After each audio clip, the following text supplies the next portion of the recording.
Okay mga kaibigan, magandang araw ulit sa inyong lahat. Of course, nandito ako ngayon sa studio ng EuroTV at today ay ipapalabas yung show ko every Monday dito sa EuroTV alas 2 ng hapon. But anyway, hindi yan ang topic dahil of course, ang topic natin today is about Carlos Yulo pa rin. Pero iwas muna natin yung mama niya kasi masyadong bugbog na sa mga balita, di ba? Balitang araw-araw talaga na ginawa ng Diyos ay palaging siya na lang ang laman ng ating vlog. Pero this time, si Carlos Yulo ang ating pagtutuunan ng pansin dahil sikat, international, sikat siya kasi of course, dalawang gold medal ang nakuha niya sa Paris Olympics, di ba? So talagang siya ngayon, sa kanya ngayon nakatuon ang lahat ng mga atensyon, lalo na dito sa Pilipinas, of course, di ba? So, syempre, international talaga, kilala siya.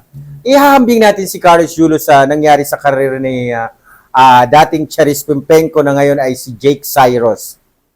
O, di ba?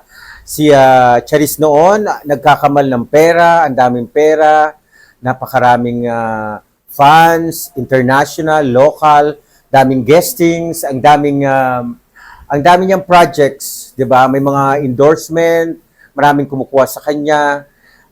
Ang dami niya basta sikat siya.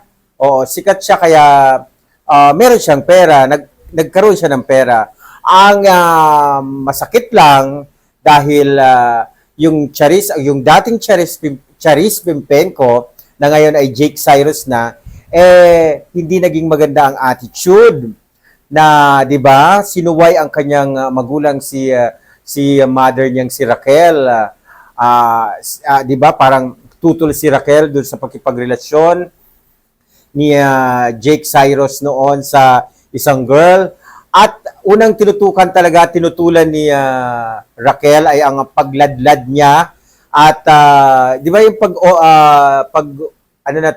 out niya as a lesbian, as a tomboy. So, ito yung tinututulan talaga ni Raquel at yung love life niya.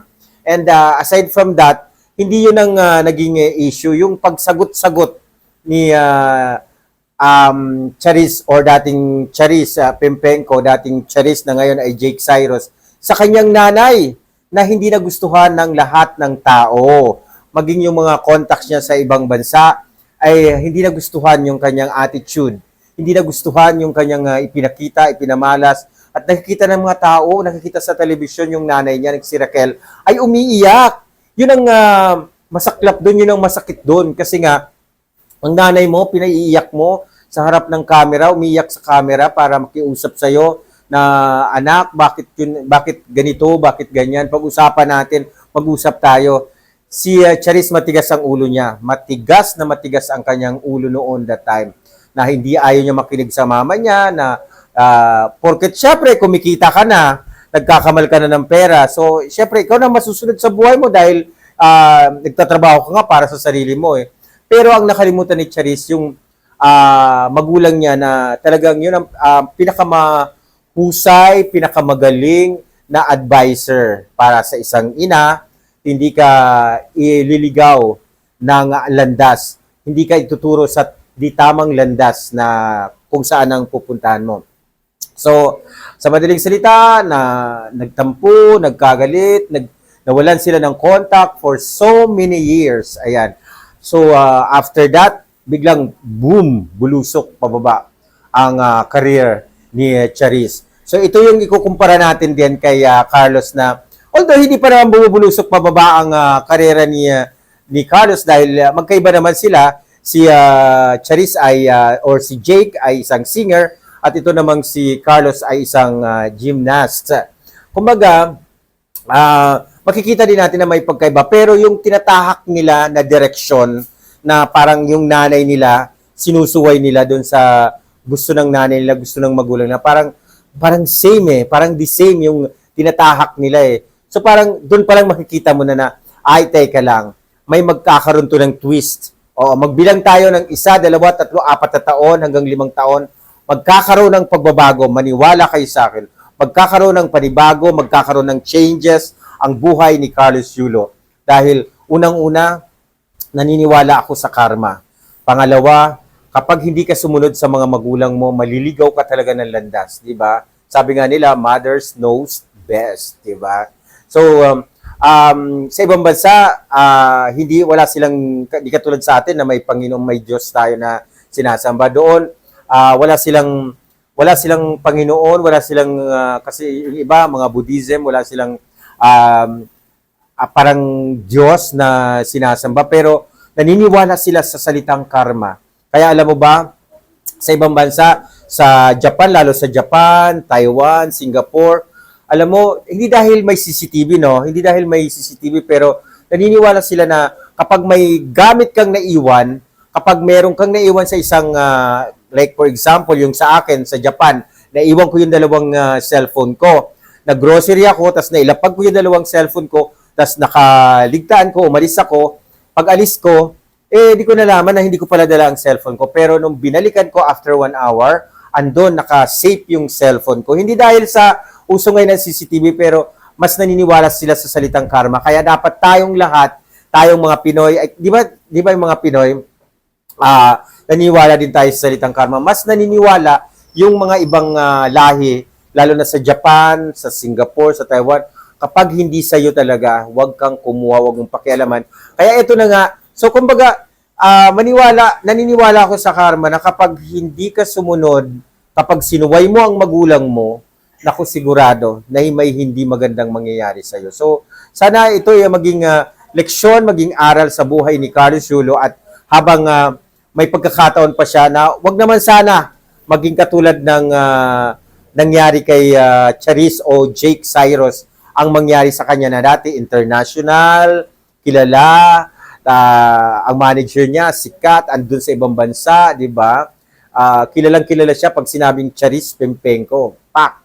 Talagang parang Carlos Yulo din yan. So, ang daming nagbibigay ng mga incentives, ang daming nagbibigay sa kanya ng mga projects. Dahil sikat nga eh. Like dito rin kay Carlos, sigurado kung hindi sila nagkaroon ng bangayan ng kanyang mama at hindi siya, kumbaga yung,